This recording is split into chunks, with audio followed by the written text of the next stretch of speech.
Welcome to the Tao of Pizza, where we feature top logistics leaders, entrepreneurs, and supply chain innovators and share their inspiring stories with a holistic twist. Mark Hiddleson here, host of the Tao Pizza podcast, where I talk with top industry innovators in the warehousing, logistics, and supply chain business with a holistic twist. I have Dr. Jeremy Weiss here of Rise 25, who's done thousands of interviews with successful entrepreneurs and CEOs. And we flipped the script, and he's going to be interviewing me. Mark, I'm really excited because whenever I get a chance to talk to you, it's an absolute learning pleasure. You're a very humble guy, right? You are very experienced. And right now, especially in the supply chain space, you are inundated with questions and calls and requests because it is just exploded lately, and it's going to continue to. So I'm excited about this conversation and learn from you and your journey. Before we jump into it, this episode is brought to you by Specialized Storage Solutions. And I know, Mark, for you, people can check out specialracks.com. But listen, you've been in the logistics and storage industry for several decades, right? And you have a proven industry-leading warehouse storage solutions. You do this nationwide. Basically, if someone has a warehouse and they need rack, shelving, carts, conveyors, whatever it is, the design, the engineering, the installations, the inspections, anything logistics operations, they can call you. You've been doing this for a long time. So I know you take kind of a holistic approach to the entire business supply chain and even help them with innovation and with layout. So if you have questions, you can go to specialracks.com. You can give them a call, 707-732-3892, and contact them. And Mark, says he'll even give his personal email address out. So if you do have questions, you can email him, and just say you're a podcast listener. It's markhiddleson@aol.com. All right. And they can help you take it to the next level. Mark, when you were younger, you probably weren't always like, I want to be in the logistics and racking industry. How did you get started in this business? Yeah, I was. And I actually wanted to be a professional baseball player. And for most of from time I was about 11 or 12 years old, and started seriously training for that. And I thought I had it. Being an athlete is it takes a lot of hard work, and so I learned a lot of work ethics through working with other athletes and trying to be the best in the local area. And I found out, in my senior year in high school, that health has a lot to do with how far you make it. And I had an injury in my career that basically ended. I had a rotator cuff injury that I had a scholarship to go to college, but I had to give it up. It was either I didn't have to. I had a choice. I could have had surgery.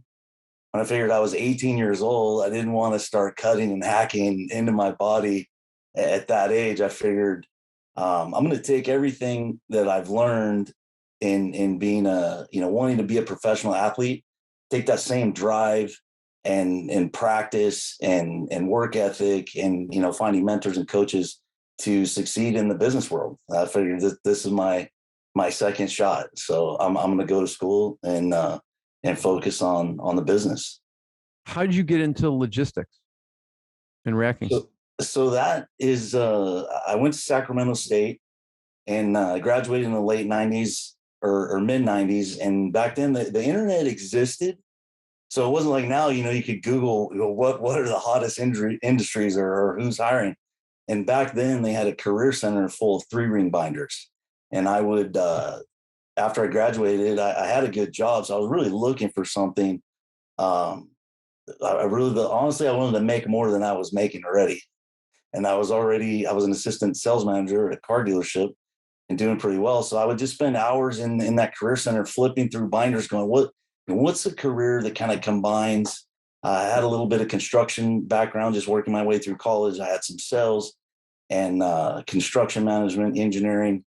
And I came across this, and it was a higher salary deal. So I'll admit I was going. I wanted to dream, do what I love and make a good living. That was important to me. And there was this opportunity for material handling. I started looking. I'm like, wow, this is it kind of combines some of the best of both worlds. There's some sales aspects of it. There's some engineering. It's construction management. And I interviewed with that company. They wanted to hire me. And in the interview process, I found out that the salary that they given was a commission-based program, and it was up to the amount that I was looking at, where I was thinking, well, you're just going to start out right here. this. But I loved it. I spent about a month calling because I'm like, what is this going to be like? Right now I'm in sales and customers come to me. What's it going to be like for me? Because it's a new position, I was going to have to go out, basically knock on doors and start, building a business. And they had some existing customers, and I'm thinking, well, let's see what these existing customers are.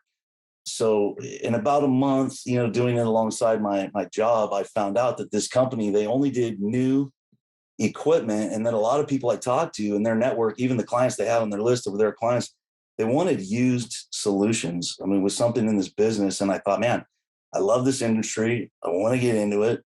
So I found somebody. I did what you did back then, is you let your fingers do the walking in the yellow pages, which is another thing. I think they still have yellow pages. They're door stops. Yeah, exactly. We had about 10 of them. We had a friend at our house one time, and we had 5. We were trying to start a fire in the backyard, bonfire. We didn't have anything, newspapers or anything, because we don't get the paper anymore. But we had 10 phone books. Man, those things don't burn that good. But we burned them all.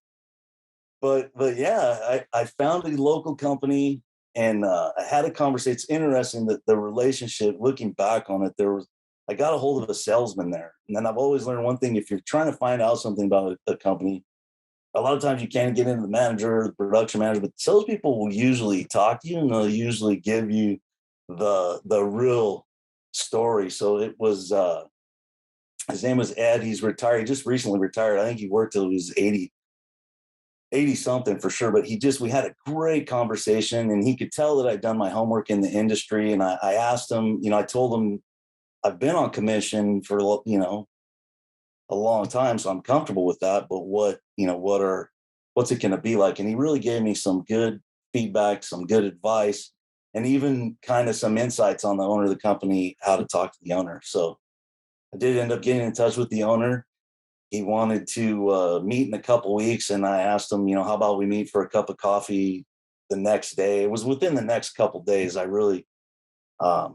always thought in the interviews, being in sales, like a salesperson, they're going to give you an objection. You're going to have to overcome. Let's see if this guy can get a meeting with me. When I did, and we just hit it off, and it started my career. I spent a great 8 years there developing my career, and before I started my own company.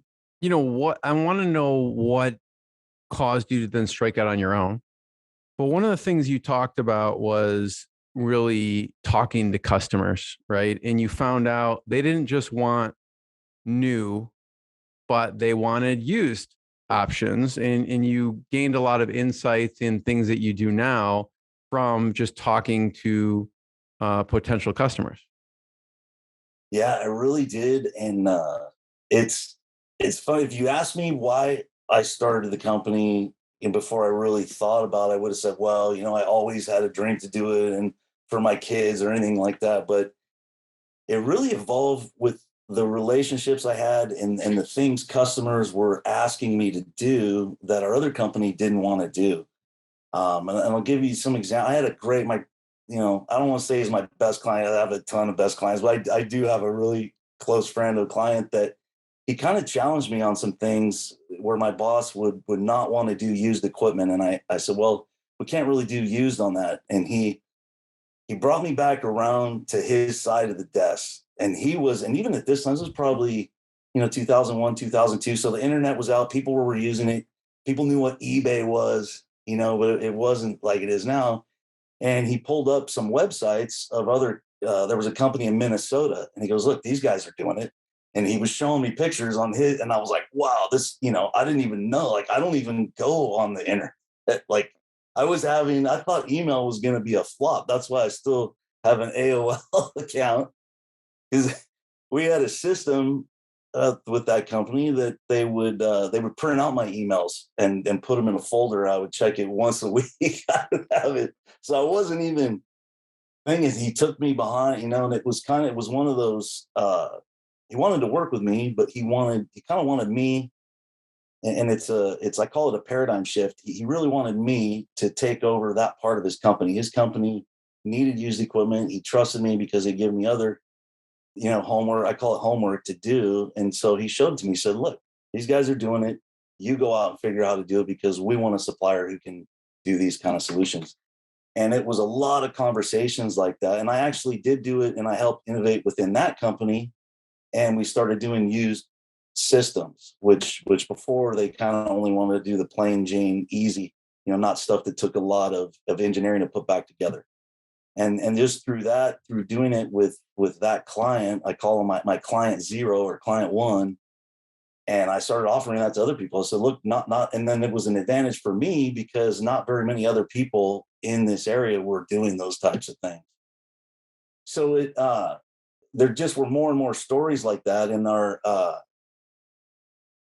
my old boss, he did want us to have an entrepreneurial attitude. So if we wanted to do something and the company wasn't doing it, he was open to come and say, I know, if you have ideas, suggestions, especially if you're going to execute and you're going to take care of it.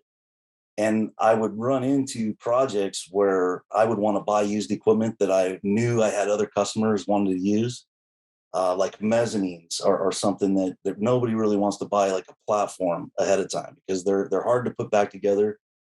They're not very common. The engineering is pretty specific, but I had a lot of clients who would say, man, if you could get a mezzanine or even one would be available. And here's another reason I started my own company. People would say, hey, don't worry about it. Don't go through the company. Just sell it to me on the side. I was like, no way. We're not doing that. I want to help you out. And there were just enough of those opportunities and a few other things fell into place. It was tough for me to leave that company because it was a great company. They were great people. And, I really had no complaints except my growth path was kind of limited there. And there were some other limitations. He had a partner. And so I wanted to start a new division. I said, look, I'll start a new division that'll be just systems. And we'll do mezzanines, drive-in rack, pushback rack, all the stuff that nobody else is doing. Let you run your own company within the company, essentially. Yeah. Yeah. Because we had read this book called Discovering the Soul of Service. And there were like chapter 6 in there. It had a thing. So I tried to execute that. And it's funny, at the time I was like 35 and probably if I was 50, now I'm in my 50s, maybe I would have been able to do that transition. But at the time, it was I was already making more than one of the other partners in the company. And then if I started another division, it was going to be even more. And so that was one of the final things is that I saw this growth opportunity, not just for making money, but for me personally to start something really exciting. And I wouldn't have done it. So the thing is, it wasn't really my idea. I had tons of people. The more I think about people saying, Mark, start your own company, Mark, start your own company. And then it took some guts, but I actually had one mentor that the final is he said, you know what, Hiddleson? He said, grow a pair of balls, take a second on your house and start your own company.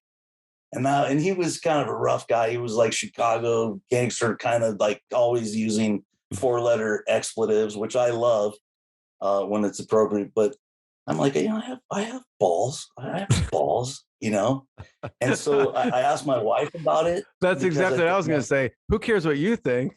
Someone's telling you to take a second mortgage on your house. You go back to your wife and you better with her. And what did she say? So what she said, Jeremy, and this is she's like, I'm going to cut them off. That's what she said. No, I'm just kidding. She goes, the balls are right here. You asked for them. You need them. Okay, here they are. Yeah. So what she really said is she said, I've been waiting for you. She goes, I've been waiting for you to come and say that. It's about time. And I get chills when I think, because she was super supportive. And she goes, but I want to meet this guy because the guy told me to grow a pair of balls. He didn't just say that. I asked him, I said, will you back me financially? Will you help me, with projects? If we need money, if we need more than whatever I can borrow my house, will you back me up financially? He said, yeah. I said, no problem. We'll, just grow up here and get started. So she said, I want to meet this guy before we do this stuff. So we met him, and we were in Palm Springs. And after the meeting, we had a great meeting. His wife was a hairdresser. My wife had her own hairdressing business. So it really had it off. And she goes, I think this is a no-brainer. And I said, well, why is that? And she goes, well, he gets his nails done. He gets his nails professionally polished. It's like, that means this guy's A-okay. And I said, wow, man, okay, we're in. Why was that what was it about that she thought it was a no-brainer because of that? I don't know. I think it's just she was in that business, first of all, and she thought that only people who really had their stuff together would go to that level of personal appearance to get their nails done. And it was not like, he wasn't like the foo-foo guy getting the nails done. He was draped in gold and, big gold chain and hairy chest hanging out of an unbuttoned shirt. Get your nails done. It was a neat guy. He passed away now probably 8 or 10 years ago, but he really, really supported me, financially, emotionally, and just taught me as a mentor. Here's how you do this. This is what you do. Mark, I want to talk about, kind of your blueprint on how you work with clients, because this relates to why you started the podcast. It relates to, if someone's listening to this, the book may be out or it's coming out, and why you actually wrote the book. So talk about the kind of the blueprint and how you think about when you go into working with clients. So I have, and this is it's a company secret, but I'm going to share it here because I think it's in everybody's best interest. And I laugh because I've had people who work with me for a few years, and then I told them, well, I'm going to tell you the secrets. I'm going to tell you the secret. What I should have told them in the beginning. But I call it the space-time audit, because in a warehouse or storage systems, it's not just the space that you have, it's just how fast things are moving through a warehouse. And just to give some easy examples, some of the systems we do, it's important people are loading truckload quantities or cases, is it pallets, and you want to move it in a way that you're not putting stuff in the way of something else. For example, a lot of warehouses, you can stack your pallets 6 deep, 4 high. That's 24 pallets. Well, that's about a truckload. So unless you're doing a truckload at a time, it's going to get real awkward if you pull 10 pallets out and then there's 14 left, and then you put some in front of that. So space and time have to do with it. So I created this, and I love words. I love to play with words, acronyms, and alliteration. So I created the space-time audit, which is just the things that I go through. And step one is making a sketch. So I like to ask my clients to do a sketch. Do you have a sketch at your warehouse? And a lot of people are hesitant to do a sketch because they think it's going to look ugly or they're not a good writer. But it's actually the uglier the better, because what happens, somebody will draw something and I look at it, it's not to scale. And I go, man, this area you're talking about is only 20 by 30, but you drew it with most of the paper. And that's because that's the most important thing they're looking at. And so I use it as a tool. And it's, I read one time that people who doodle in meetings, like teachers, are, bless you. You just, I don't know how you did that off camera without having the noise. I got to learn that. Doodling in a meeting, actually, they've done studies where people who doodle or drawing when a meeting are actually retaining more information. So I always say, create a sketch. It engages your whole body really with the process, and you can start solving problems. We had one of my favorite parts of this, we had a customer that was in Plainview, Texas, And we're out in California on the West Coast. We had done a facility for them in Stockton, and they really wanted to do kind of the exact same thing. We had gone through this space time, and they just wanted to do it again. And he knew that I didn't want to go out to Plainview, Texas. I'm embarrassed to say that now because I really didn't want to go out there, but I'll tell you, the people there were so nice that I hated to leave. But he came up with a sketch, and I said, man, this looks great. We had done it already in Stockton, so he knew something about it. He said, I really want you to come out here because there is some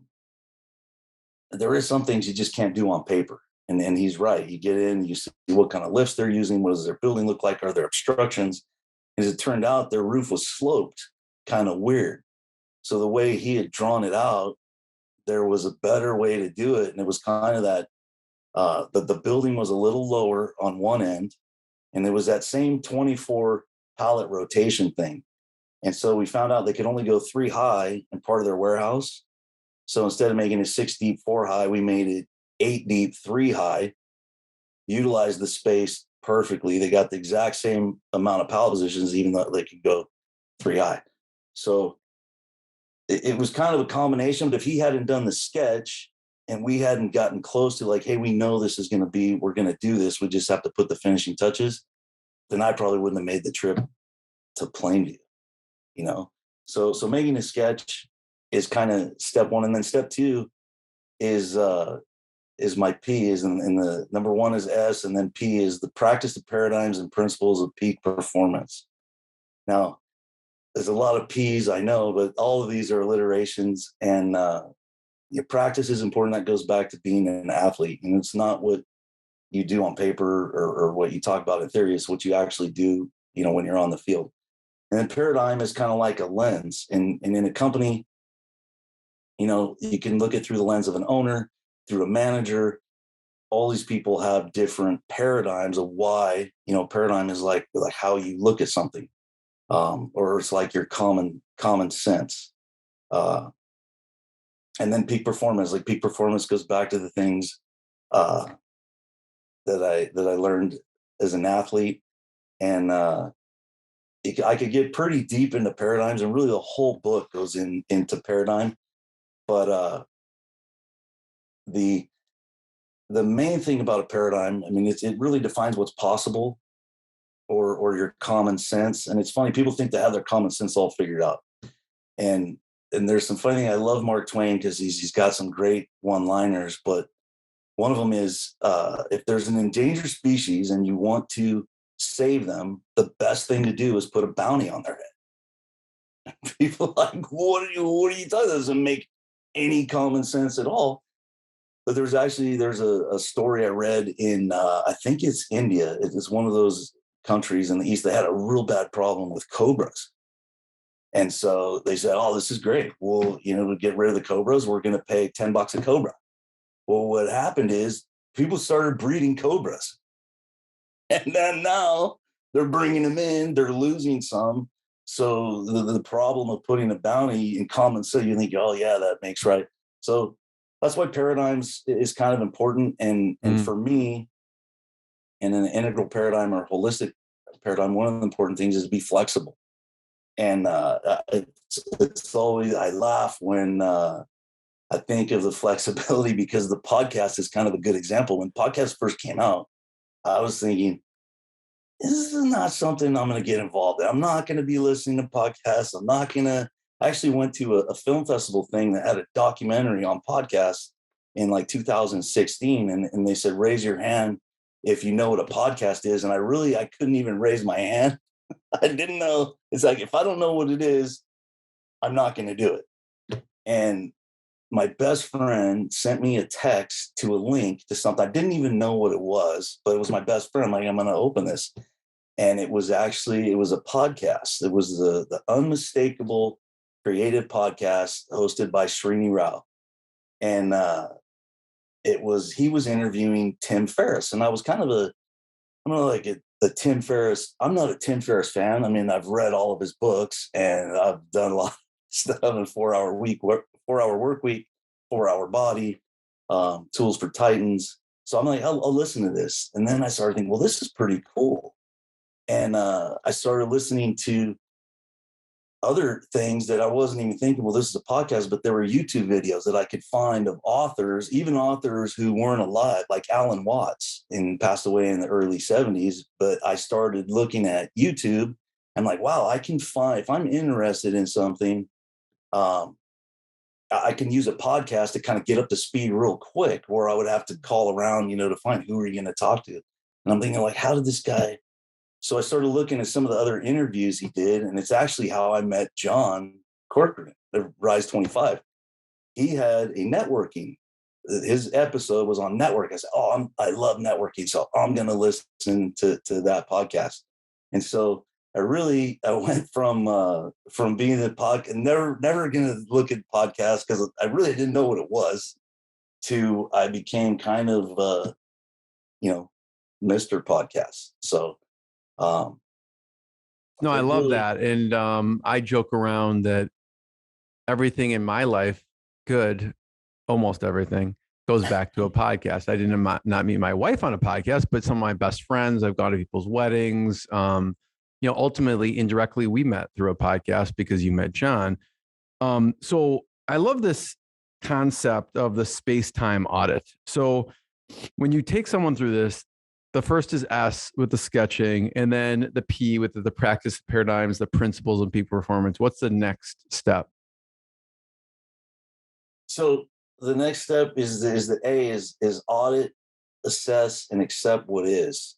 And so there's this is in any kind of goal setting or things I've heard, is what gets measured gets done. And always since I've been in sales, we've gone over sales numbers, and there's so many things you can track in the warehousing industry. They're called KPIs, or key performance indicators. But how many orders are you doing? How many cases? How many pallets? And are you using outside storage square footages? Like, there's a lot of things you can track. But in the important thing is accept what is the last part of that, because you audit, you assess. I used some personal performance assessments, and it's funny. I use them with coaching clients, and a lot of times people want to change the questions of the assessment so they can answer yes. And I go, that's not the purpose of the exercise.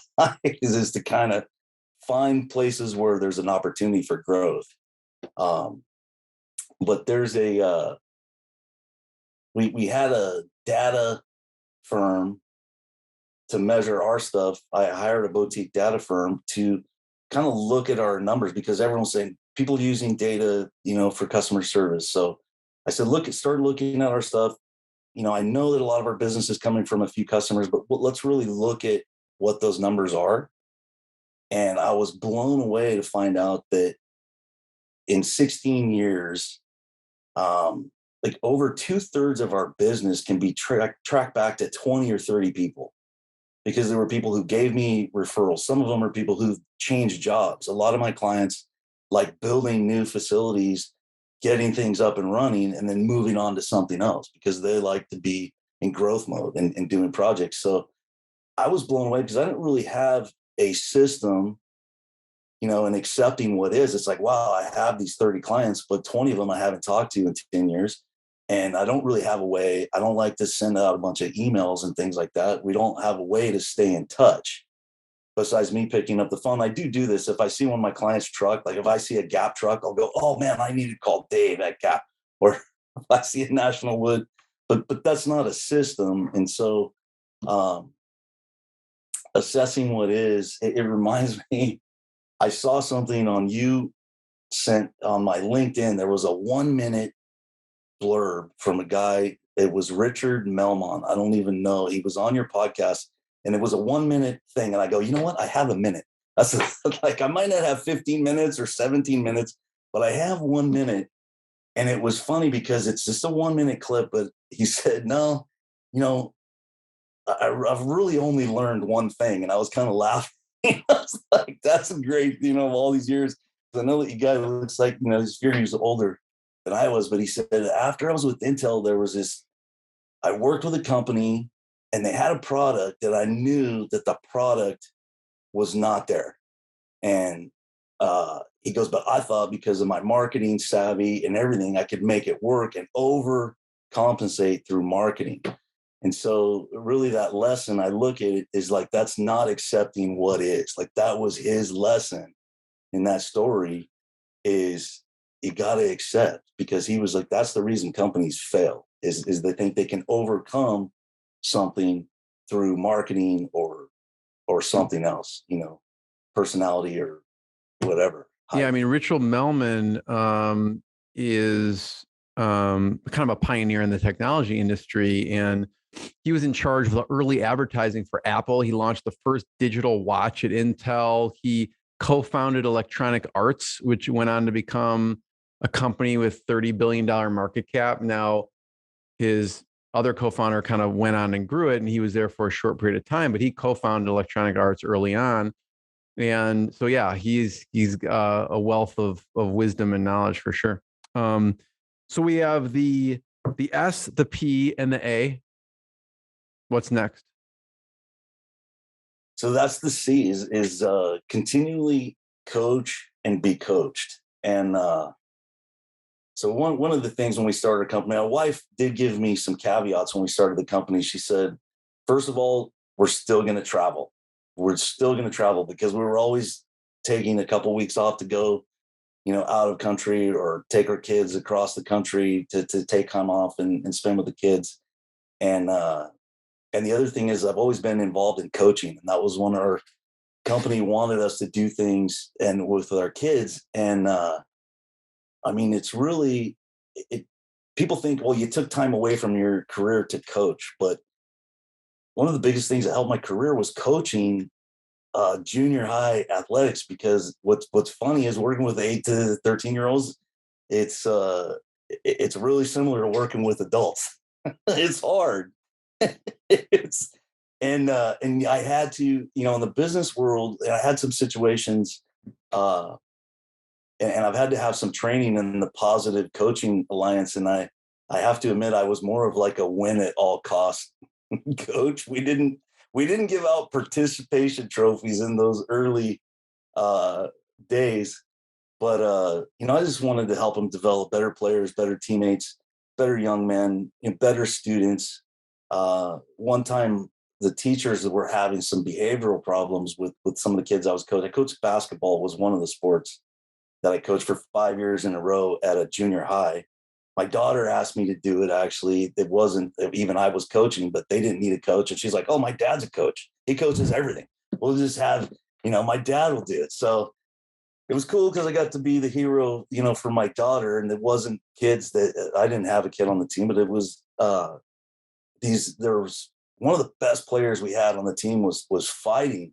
They got into a fight with this other kid. And I was nervous because as an adult, there's something you can do, but these were kids. Like, I just wanted to grab them, and shake them, and like, man, what am I going to do? And it caused me to, I just told them, hey, you guys take a time out. I separated them out. And the only reason I did that is because I was thinking, well, man, I need a plan. I need a plan. And so I went up to the one that was sort of the best player on the team. He was the leader, and he was just frustrated because that guy, he wasn't doing the right things in practice. And he said something. It wasn't appropriate, what he said, but he was right. And so I said, man, you don't have to apologize, okay? Because I get where you're coming from. I go, you're the leader on this team, and people look up to you. So, Matthew's going to look up to you if you go and say something to him. It's funny, it makes me emotional because I still know these kids as adults. I go, you just got to go and make it right and be a good teammate. And he looked at me and he's like, okay, coach. And that was a really cool feeling, to just have somebody look at you and they trust you, and they're, emotion. When you're playing sport, that's one of the things about sport, your emotions get involved, and even in practice. And if you're a player and you want everybody else to be working hard and you see other guys are screwing around, but he did it. And it was kind of cool. And the whole team was kind of looking at it, and I didn't know what was going to happen looking. And I was like, that's pretty cool, And so, the paradigm, of coaching and being coached. The other thing is a business owner. And it's one of the things I love is, people like you. I look at you as kind of one of my coaches, to coach certain areas of my business because, there's levels of accountability. If I make a commitment to you, and I don't have a boss, well, I have my wife. I shouldn't even have said that. And she's probably going to listen. So I don't like to hear all of my coaching from one boss. I like to get multiple inputs so that coaching and being coachable, for me, because I've made those same mistakes that Richard Melman was talking about thinking you can overcome something. It's something is wrong. You assess it, you audit it, it's wrong. You think you can overcome it with personality or something else, and without having a good coach. A good coach is going to save you time, effort. You guys, there's another podcast I listened to where you did a gold medal. How to be a gold medal. I forget exactly what it is, but a gold medal. Gold medal B2B podcasting. Yeah, B2B. Yeah. And I thought, man, it's right on, because Olympic athletes, this is a no-brainer. You have a coach. I mean, you're not even going to participate. You're not even going to get in the game unless you have a coach. So yeah. And I love that. And even you look at some of the best performers in business or athletes, you take Michael Jordan. I mean, they have, like you said, coaches for individual things. They may have, an offensive coach, a defensive coach, a head coach, a strength coach, a nutrition coach, and different facets that they want to improve on. So like you said, it's not just one thing. It could be broken down into multiple things. It is. And it's that reminds me of another story. When I first started working on this book a few years ago, I hired a coach, and he was a health and fitness expert, and he had written a book on it called Strength for Life. It's Sean Phillips.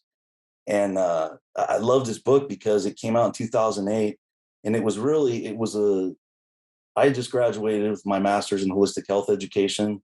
And there was another book that had come out a few years later that was Body for Life, but his was Strength for Life. And I was like, strength is something you want to train for. Like, your body is kind of like, you don't want to have a nice body, but training for strength, I mean, strength can be so many different things. And the way he broke it down, so I bought that book, and probably it was almost 10 years later, he was some kind of thing. I was involved with a mastermind, and he was doing coaching. But the funny thing is I hired him as a coach, and within 90 days, I had lost 25 pounds. I was in the best shape of my life, but I didn't finish the book.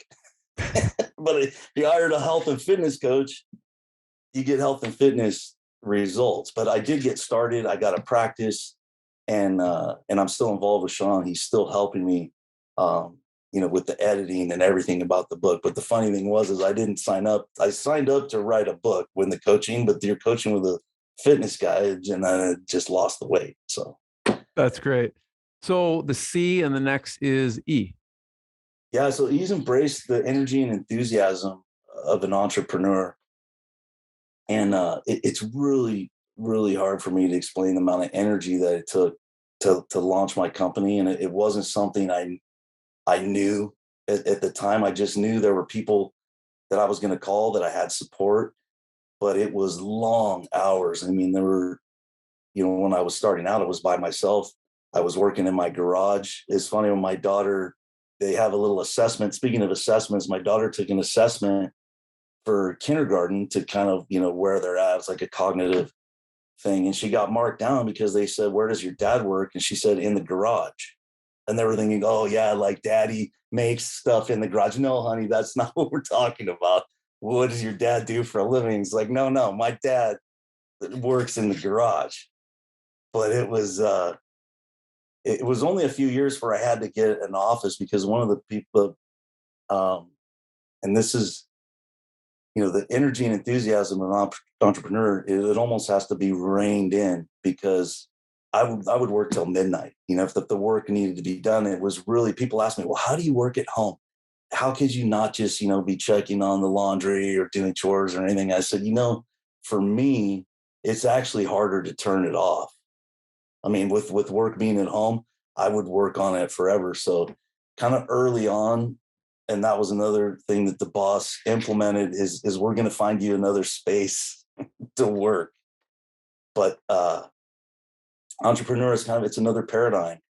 And I heard a speech from the guy who started Monster,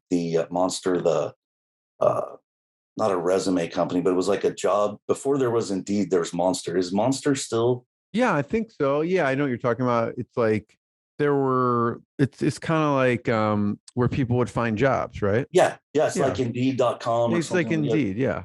So he was doing a keynote, and one of his things was train like an athlete, but the other one was be an entrepreneur. Even if you're entry level position, look at Was your it job. Timothy Yates? Was that the person who No, his spoke, or name was was someone else? Jeffrey Walker, I think. Okay. Jeff something. Jeff Walker, Jeff Watson.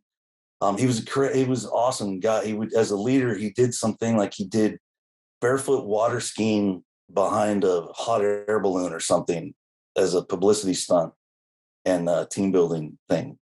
It was a great speech, but that was before I had my own company. I worked for somebody else, and I was already kind of thinking like an entrepreneur, but that kind of gave me the license to be even more entrepreneurial in just the way I approach things. And so we try to, anyone that works for us, and we're a small company, we do a lot with the very few people, and it's really everybody has to be like an owner, which it might sound prestigious, but it means you're doing all the jobs, including pulling weeds and taking out the garbage. But you're also, it's a big picture view. And, it's nice. I tell a lot of my clients the difference in working with me as an owner. I can do things, I can make decisions quickly. I don't have to get permission from somebody else. So the more autonomy that you can have, the quicker you can execute. Yeah. Yeah. So we have space, right? We covered the space part of it, and let's talk about the time. So the T in time of the space time audit is the Tao of teaching and being taught. And it's a little different than coaching. What I mean here is when you're trying to learn a new skill. And I just talked with one of our managers when we're doing training, really to master something, it means you could teach somebody else. And really, when you have that paradigm, I mean, all of these are really paradigms. And that's why integral is in all the chapters of my book, is because all of these things are integrated. They all work together. But the idea of learning something with the intention of being able to teach it just, for me, it always changed how quickly I could learn something. And then trying to explain it to somebody else. Like if I'm trying to explain it to you, I'm not getting it. Well, if I can't explain it to where you get it, then I don't really get it. And so with my clients, it's funny. I'm being taught things by my clients because we're doing business in so many different. We do lumber industry, beverage industry, and then beverage. There's soft drinks, wine, beer, and they all have different nuances, or third party warehousing or cold storage. So there's things that I've learned over the years in those businesses, and then I can teach other clients. So if I go to another cold storage and I learn something at another one, I can teach them. And I'm constantly trying to learn, and I want to learn not just things related to the racking. And that's what it's funny. I got a call yesterday from one of my best clients, and he said, "What's our NICS number for what we do?" I said, "I don't know. I'm your racking guy." That's like an HR question. And I go, "Well, I'm like, your apparel, because it's called Title IX. They do apparel for women. It's like athletic wear for women. It's called Title IX.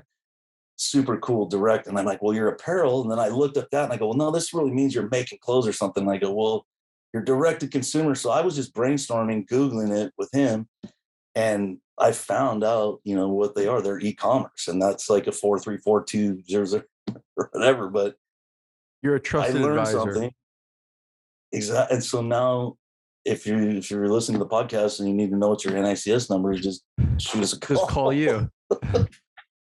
Yeah. I didn't even know what it stood for until he said what it was. And we just Googled it. Yeah.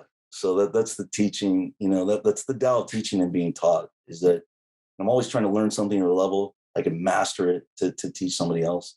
And I want the people that work with us, our suppliers, um, which is I've learned a ton from suppliers. When I didn't know anything about something, whether it was dock equipment or mezzanine, I would find a trusted advisor on that end and say, hey, and even now I've been doing this, more than a couple decades, and I'm still learning new clients, new applications, and new things are coming out.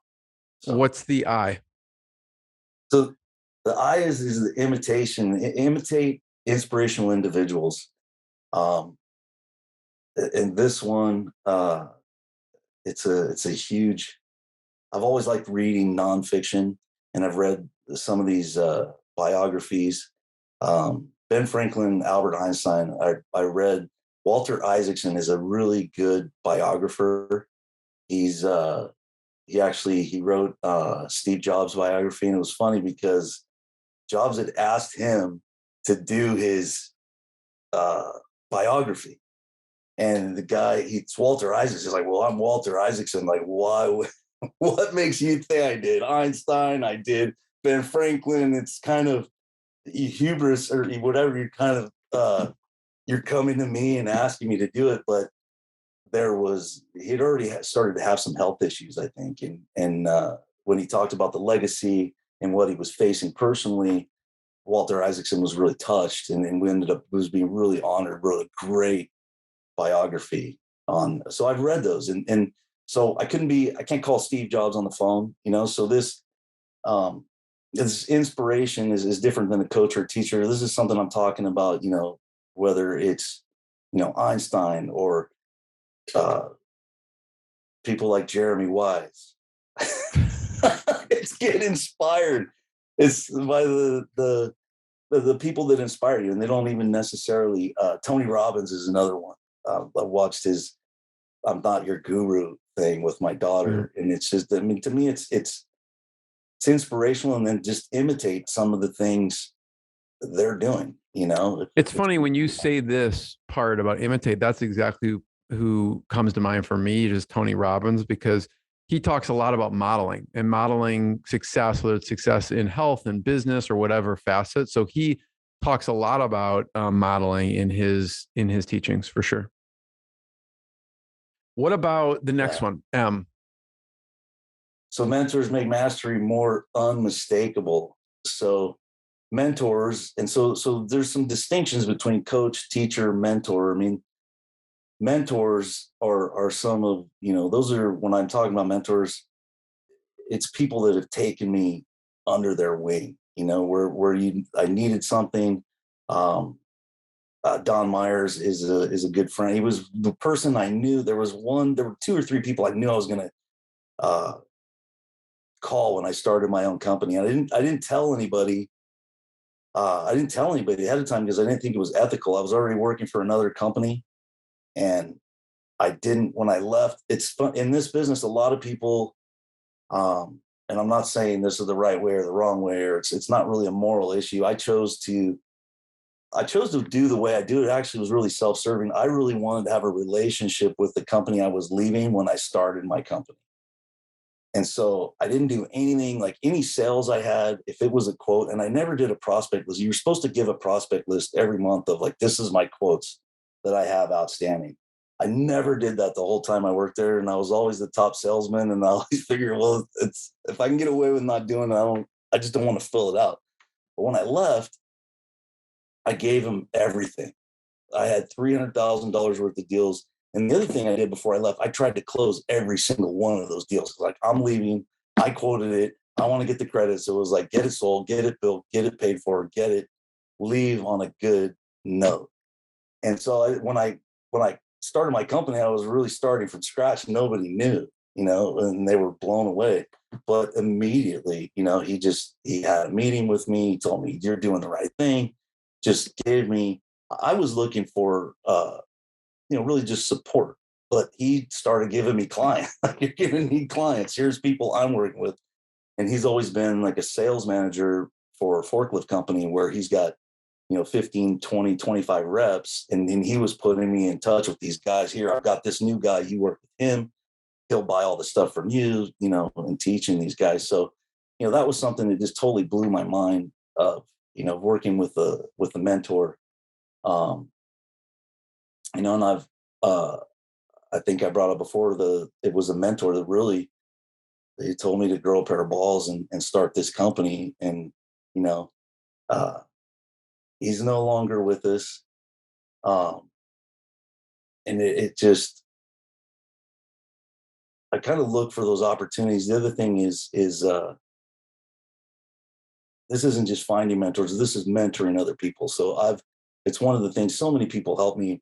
When I look at that, there was no way I could have done any of this without, 30, 40, 50, 80 people. Just the list goes on and on and on of people who've helped me over the years. So anytime I get a chance, and I've helped people start their own companies, is one of the things I'm most proud of.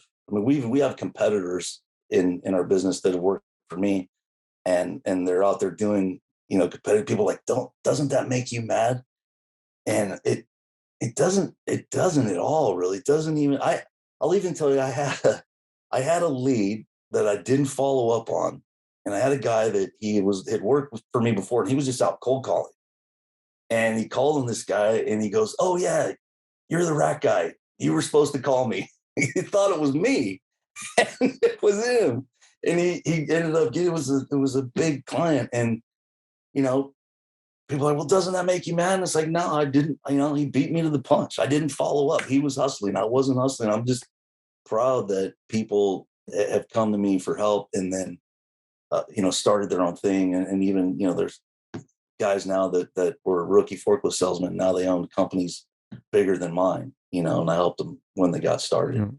Yeah, I mean, Mark, you have an abundance mentality, right? Which is Exactly. there's lots of stuff to go around, and those people will refer to you too in time, and you'll pass things along that you don't work with. What about the E? So the E is evolving ecology of values. And what I mean by, the ecology of values is kind of like all of these things in the space-time audit. It's an ecology because they're all like a web. They work together.